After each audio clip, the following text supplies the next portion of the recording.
하나님께서는 여호와의 날, 즉 하나님의 심판을 선포하신 목적을 선지자 요엘을 통해서 분명히 밝히셨습니다. 심판이라고 하지만 그것은 자기 백성을 멸망시키려는 것이 아니었습니다. 오히려 그들로 하여금 하나님의 심판의 두려움을 깨닫고 회개해서 구원을 받게 하려는 것이 하나님의 목적입니다. 선지자 요엘은 여호와의 날이 사람들의 기대와는 사뭇 다를 것이라고 말했습니다. 그날은 하나님의 놀라운 능력이 나타나고 하나님의 권능이 온 하늘을 뒤덮는 날로서 사람들에게는 매우 두려운 날이 될 것이라고 말했습니다. 왜냐하면 여호와의 날은 하나님께서 사람들의 죄 때문에 심판하시는 날이기 때문입니다. 에덴 동산과 같았던 그 약속의 땅이 젖과 꿀이 흐르던 땅, 불에 몽땅 타서 황무지와 같이 되는 날이 곧 여호와의 날이라는 겁니다. 그 무서운 재난에서 벗어날 수 있는 자는 단 한 명도 없습니다. 선지자 요엘서를 보면 메뚜기 떼의 습격, 그것으로 상징되는 하나님의 심판을 소개하고 있습니다. 정말 다치는 대로 작물을 집어삼키는 메뚜기 떼, 그런데도 불구하고 엄청난 숫자임에도 일사불란하게 움직인다고 하는 특징을 가지고 있습니다. 어떻게 그렇게 되는가? 그 메뚜기 떼를 자유자재로 통솔하시고 다루시는 분이 바로 우리 하나님이시기 때문입니다. 이 지구상에는 곤충이 전체 동물들의 한 4분의 3 이상이 될 정도로 많다고 합니다. 그 많은 곤충들 중에서 농작물에 가장 큰 피해를 주는 것이 바로 이 메뚜기라고 합니다. 우리가 잘 알다시피 출애굽기에도 메뚜기가 습격하지 않습니까? 그래서 애굽 사람들, 하나님의 백성들을 괴롭히면 그 애굽 사람들의 농작물을 아주 큰 피해를 입히는 장면이 소개되고 있잖아요. 그런데 그것이 그 옛날 선지자 요엘이 활동하던 당시나 이스라엘 백성들이 출애굽할 그 당시에만 있었던 일이 아니라 21세기인 현재도 실제로 발생하고 있다고 합니다. 작년 메뚜기 떼의 출현으로 많은 나라들이 심한 고통을 겪었습니다. 아프리카에서 시작된 메뚜기 떼의 공격, 중동 지역을 거쳐서 중국까지 침범했습니다. 대단한 먹성을 가진 사막 메뚜기는 한 번에 자기 몸집만큼의 농작물을 먹어치운다고 합니다. 그 피해를 막아보려고 각 나라들은 비상사태를 선포하고 수습에 나섰습니다. 중국 같은 경우에는 파키스탄 국경지대에다가 메뚜기의 천적이라고 할 수 있는 오리를, 상당히 많은 양의 오리를 투입하기도 했지만 역부족이었다고 합니다. 어떤 곤충학자가 말하고 있는 것처럼 인간과 메뚜기의 투쟁은 오래전부터 시작된 것이고 앞으로도 계속될 것이라고 합니다. 우리가 그런 모습을 통해서 참으로 교만한, 기고만장한 우리 인간이 이 대자연 속에서 얼마나 작은 존재인지, 얼마나 미약한 존재인지를 느끼게 하기에 충분할 것 같습니다. 근데 선지자 요엘은 메뚜기 떼를 보면서, 메뚜기 환상을 보면서 메뚜기만 본 것이 아니었습니다. 이 점이 중요합니다. 그는 그 너머로 하나님을 보았습니다. 역사와 시대를 바라보며 선지자는 사건의 원인을, 이 모든 재앙의 원인을 사람들에게 알려주려고 노력했습니다. 그 배후에 하나님께서 계신다는 것을 사람들에게 일깨워 주기 위해서 그는 몸부림쳤던 것입니다. 그러나 안타깝게도 그의 그런 경고 말씀을 듣는 사람들이 어떻게 했습니까? 못 들은 척 했습니다.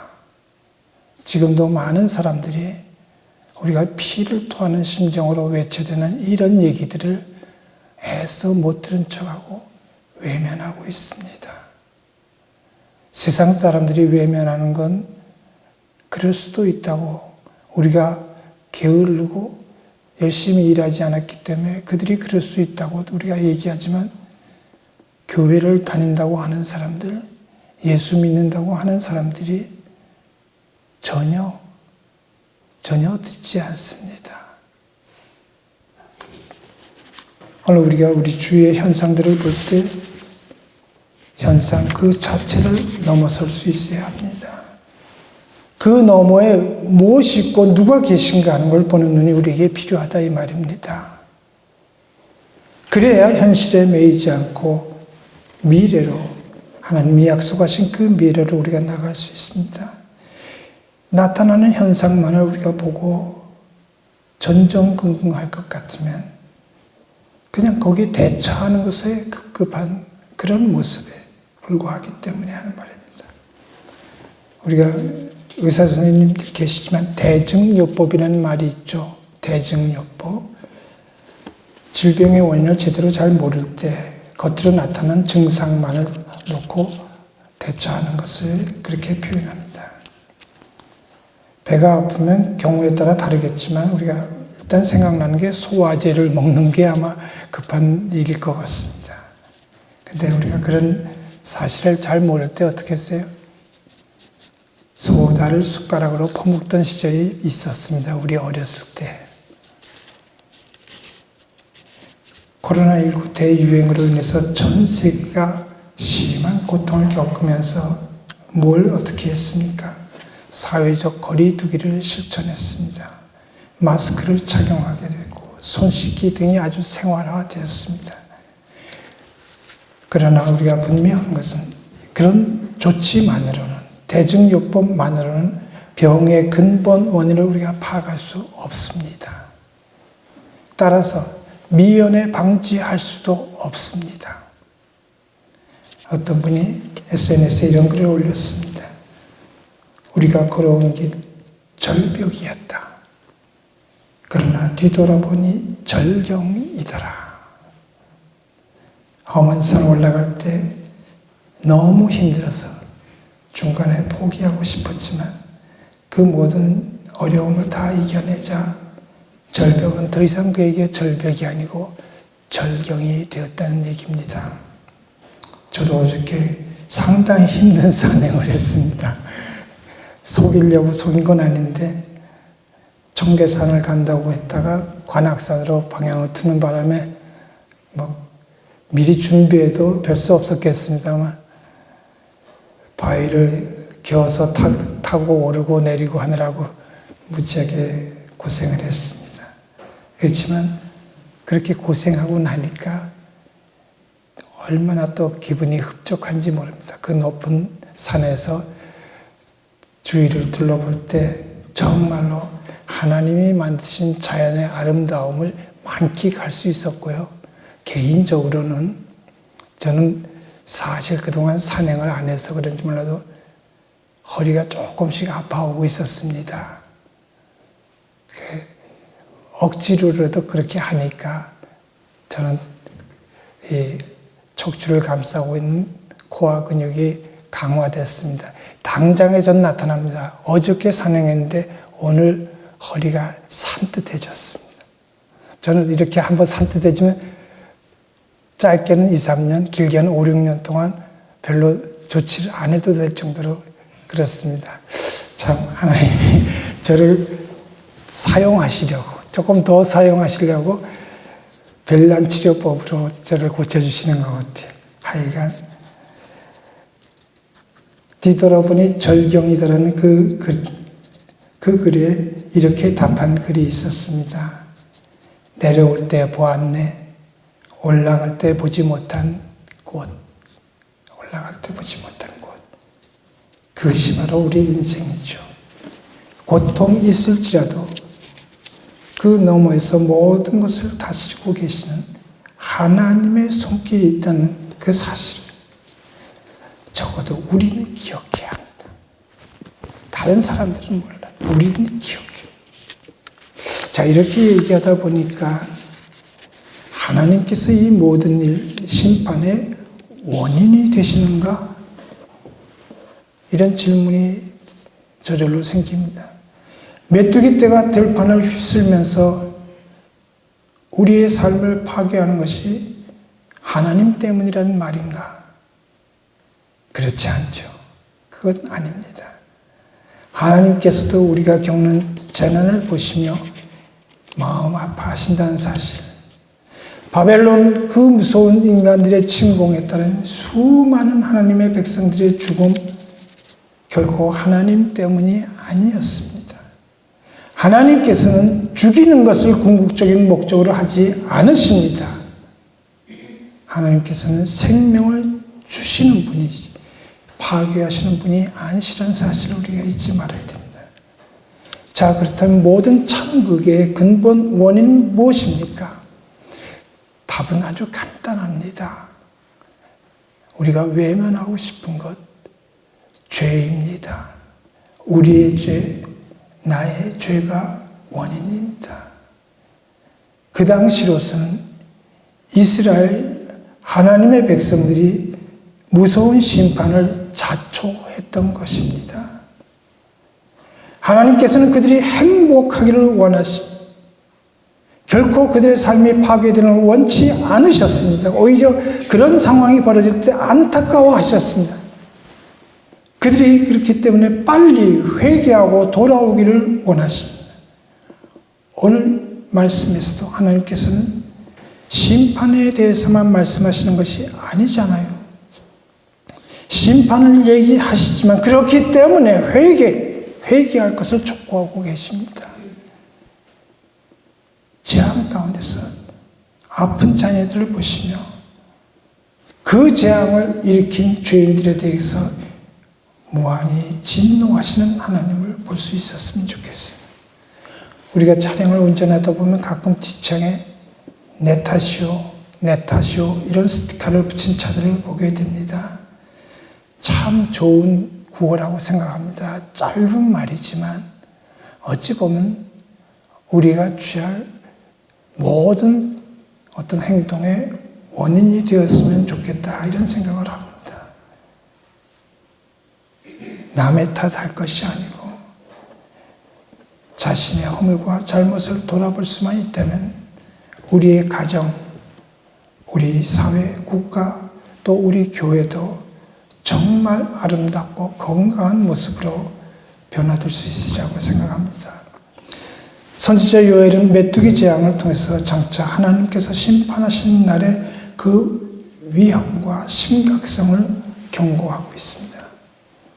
오늘 우리도 하나님의 심판의 목적이 우리로 하여금 우리의 잘못된 모습을 돌아보고 회개하도록 하는 데 있다는 것을 분명히 알아야 합니다. 그 옛날 그들만을 위한 말씀이 아닙니다. 바로 오늘 저와 여러분을 위한 말씀입니다. 임박한 심판을 모면할 유일한 방도는 회개밖에 없습니다. 회개할 기회가 아직 우리에게 남아있지만 이 기회마저 놓칠 것 같으면 우리가 그토록 원하는 구원의 소망은 더 이상 없습니다. 겸손하고 진실한 마음으로 애통하고 참회하며 우리 하나님께로 돌아가야 합니다.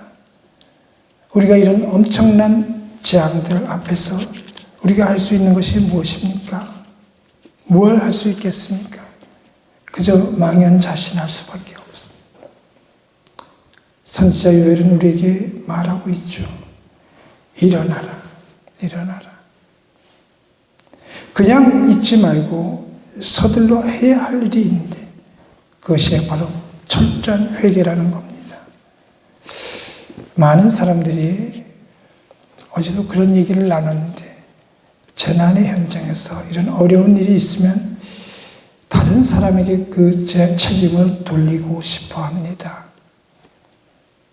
그러다 보니까 정말 애쓰고 수고하는 그 1, 2년 사이에 까맣던 머리가 완전히 백발이 된 정경 총장, 그녀가 잘못해서 이렇게 힘들다고 하는 그런 사람들도 있다고 그러더라고요. 그녀가 다 잘할 수는 없겠죠. 그렇지만 제가 봤을 때도, 문외한인 제가 봤을 때도 정말로 최선을 다하는 것 같습니다. 자신의 잘못을 인정하는 것보다는 다른 사람의 허물과 실수를 탓하는 것이 쉽기 때문에 그런 것 같은데 그건 옳은 태도가 아닙니다. 우리 인간의 모습은 원래부터 그렇긴 했죠. 첫사람 아담과 하와를 봐도 잘 알 수 있습니다. 하나님께서 아담에게 물으셨습니다. 내가 네게 먹지 말라 명한 그 나무 열매를 네가 먹었느냐? 아담이 대답했죠. 하나님이 주셔서 나와 함께 있게 하신 여자, 그가 그 나무 열매를 내게 주므로 내가 먹었나이다. 내 탓이 아니고 그녀의 잘못이고 그녀를 주신 하나님 잘못이라는 얘기예요. 하나님께서 하와에게 물으셨습니다. 네가 어찌하여 이렇게 하였냐? 하와도 대답했습니다. 뱀이 나를 꿰물어 내가 먹었나이다. 자신의 잘못은 인정하지 않고 회개하지 않고 아담은 하와에게, 하와는 뱀에게 책임을 돌리려고 했습니다. 오늘 읽은 말씀을 보면 16절 말씀에 이런 말씀이 나옵니다. 백성을 모아 그 모임을 거룩하게 하고, 이런 말씀이 있죠. 심판이 모든 백성에게, 모든 사람에게 예외 없이 적용되는 것과 마찬가지로 회개를 위한 그 성회로 모이는데도 모든 백성이 참여해야 될 것을 요구하고 계십니다. 이 말씀은 회개할 대상을 분명히 가리키고 있습니다. 장로들뿐 아니고 어린아이들, 젖먹는 자까지, 신랑과 신부, 그들을 가리키고 있습니다. 그렇습니다. 전 국민적인 회개 운동에서 제외될 수 있는 자는 한 명도 없습니다.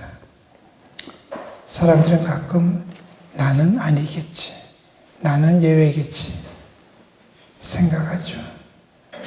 그러나 성경은 분명히 말하고 있습니다. 모두 함께. 그 말은 어찌 보면 나는 아니겠지가 아니라 나는 틀림없이 회개의 대상이고 죄의 원인이다. 다른 사람들은 아닐지 몰라도 나는 해당된다고 인정하고 고백하는 것을 말하는 것입니다. 이런 사실을 우리 분명히 깨닫고 우리가 속한 공동체의 모든 구성원들로 하여금 사람의 생각이 아니라 내 뜻이 아니라 하나님의 뜻만 따르는 그런 삶을 살도록 해야 할 것입니다. 여러분, 요엘 선지자는 오늘도 분명히 우리에게 말하고 있습니다. 너희는 옷을 찢지 말고 마음을 찢고 너희 하나님 여호와께로 돌아올지어다. 그는 은혜로우시며 자비로우시며 노하기를 더디하시며 이내가 크시사 뜻을 돌이켜 재앙을 내리지 아니하시나니. 그렇습니다. 역설적이지만 재난은, 무서운 재앙은 우리가 하나님을 만날 수 있는 아주 중요한 기회가 된다는 사실을 알아야 합니다.